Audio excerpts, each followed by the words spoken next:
This is part two of The Reader.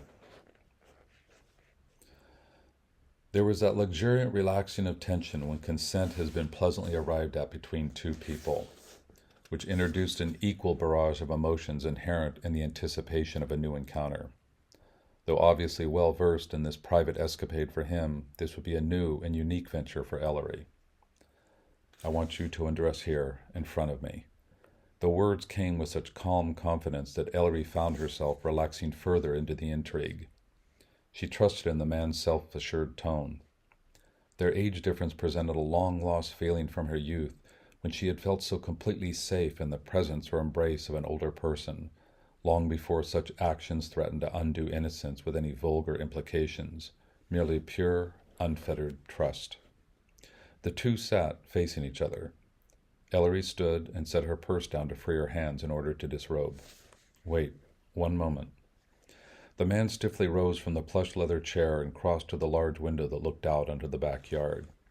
He partially drew the drapes so that a narrow slash of light split the study. He then disappeared into the other room where the scrape of chair legs against the hardwood floor was heard. He appeared a second later carrying a simple, darkly lacquered antique bentwood parlor chair with a swirling round back. It had a cushion of soft, crushed red velvet for the seat. He strategically placed the chair at the center of the room where the light would catch it just so, and settled back into the leather reading chair, hands clasped before him, like that of an expectant patron awaiting the start of a show. His eyes stayed fixed on her.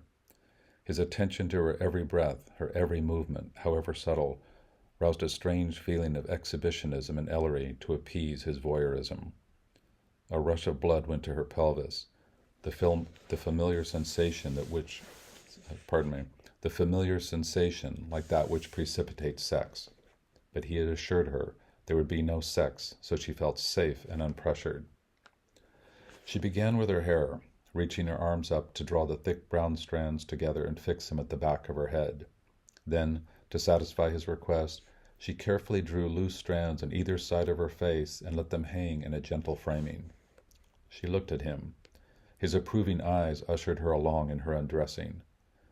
Ellery rose from the couch and reached around to unzip her dress. She carefully removed it from her shoulders and let it drop to the floor, revealing her firm body and flat stomach, daintily stepping out of the discarded dress. She then unfastened the clasp of her lace bra and let that fall away to reveal her small but well-formed breast. There was something oddly easy about the actions of undressing before the stranger. Perhaps it was his obvious appreciation for her youthful form. His eyes sumptuously drank her in with an appreciation she had not experienced with the younger men she'd slept with. Ellery found herself profoundly enjoying the older man's admiration for her youthful curves and smooth skin. Her nipples were erect. She thought perhaps the resulting chill of suddenly finding herself naked, but there was no doubt some titillation seeping into her being from this strangely exciting act. Ellery then ran her fingers inside the elastic band of her panties and slowly sashayed out of them, sliding them down over her thighs, revealing her neatly tended pubic area, a tastefully trimmed V shape of preciously soft black hair. She let the panties fall to the floor and stepped out of the satin bunch, then bent to retrieve and laid them across her other clothing. When she was done, she stood before him, naked, arms crossed, her breast alighting upon her forearms. Her face seemed to ask of him, "What now?" The man took a long, slow inventory of her, his gaze beginning at her soft face, traversing her neck, then took in her breast, admired the flat stomach, lingered on her perfectly trimmed garden of pubic hair, the lips of her vagina just visible. His eyes then drifted over her thighs, across the knees, down the slender and defined calves, coming to rest on her dainty ankles in the modest heels. Ellery felt as though he had fully absorbed her nakedness like no other man before. A sensation of trepidation, yet curious eagerness coursed through her. The nervousness she felt was unabashedly ascribed to arousal. She had never felt so joyfully and completely naked before a man, certainly not a man of his years. She wondered how many women the man had had in his life. With a graceful sweep of his arm, he indicated the bentwood chair positioned strategically to catch the sunlight, diffused through the sheer curtain. Ellery settled under the parlor chair with a slight creaking of wood. The dull glare from the window was gracing her with a tasteful modeling of light, falling over her body, the accompanying shadows accentuating the curves of her hips and breast, the definition of her long legs, the lines of her cheekbones. The man then picked up her purse and retrieved her reading glasses, handing them to her. She opened the ears and drew them on. He then picked up the heavy tome of Melville and handed it over to her. "One last thing," he said, his voice unaffected by any sense of self-consciousness or hesitation. "Cross your legs." Ellery did as she was told, lifting her left leg up and hooking it over the other. "The other way around," he said. Ellery obliged the request, unhooking her left leg and settling the heel to the hardwood floor, then lifting the right leg over. His placid face held a mystical expression of contentment. For a fleeting moment, Ellery thought to herself that she had only just laid eyes on this man not but 20 minutes ago, and now here she was, completely naked before him. She thought that some 8 billion people were presently on earth, and here they were, the two sole participants in this secret endeavor. She was to be the keeper of his personal desire, entrusted with this private fetish. Ellery was now engaged in a mutually titillating and non-physical tryst. Opening the heavy tome in her lap, the spine of the old novel fit perfectly into the valley where her smooth stomach disappeared between her crossed thighs. Ellery carefully turned the Ellery carefully turned the opening pages, arriving at the opening chapter, and began to read, her soft voice spilling out over the room and intoxicating the older man. He savored the sound of her voice and the simple beauty of her face, as much as he did the elegant, youthful curves of her slender figure and perfect white skin. The man's admiring of her youthful body was oddly welcome. He didn't see her own perceived flaws, the slightly too wide hips, the disproportionate breast, her numerous moles. He simply looked at her with awe, reminded perhaps of his own youth and the passing of years, fascinated with her smooth skin, as yet untouched by the harshness of time. Ellery felt comfortable in the appreciative embrace of his eyes.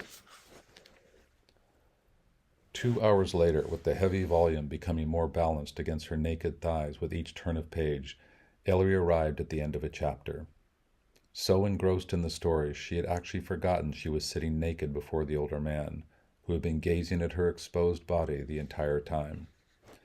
As if on cue, the chimes of the grandfather clock reverberated through the empty house. Her eyes met his. He had the vaguest hint of a smile, like a young boy engaged in a private mischief. "Well," he said, soft voice breaking the serene atmosphere she had set them both adrift in, "that was quite captivating." He sat up and handed her an elegantly painted bookmarker, taking in the sight of her to satiate his mind for the coming day without her, and said, "You can get dressed now."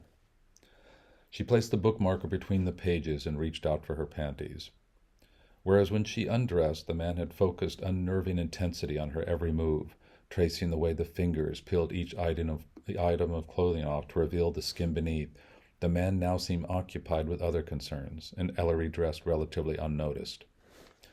A moment later she found herself on the threshold of the old house, the man holding the door for her, ushering her out of the serenity of the study and back into the harshness of the real world. "Were you able to find parking?" the man asked.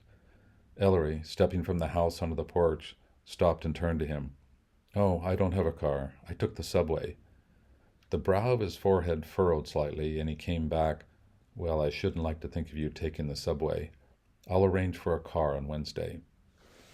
There was a pause between them. Then he asked, with a hint of uncertainty, "You will be coming Wednesday, won't you?"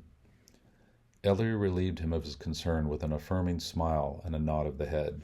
She then turned and descended the cement steps. As she went, she heard the heavy ornate door close, followed by the latch of the deadbolt. It was the period on the end of what had been a surprisingly tranquil and utterly new experience for her. Her shoes clapped the cement as she reached the walk and started for the subway station. On the subway ride home, Ellery forgot to crack open all the pretty horses. choosing instead to analyze the past 2 hours. She didn't necessarily feel ashamed. Quite the opposite. She was rather proud of herself for having stepped outside her comfort zone. It had been, without question, after the initial surprise and question, actually quite exciting. If she had been told beforehand on the phone of the man's intentions, she would have never gone there in the first place. Ellery considered how many things in one's life are left undiscovered due to erroneously perceived notions that are too often listened to.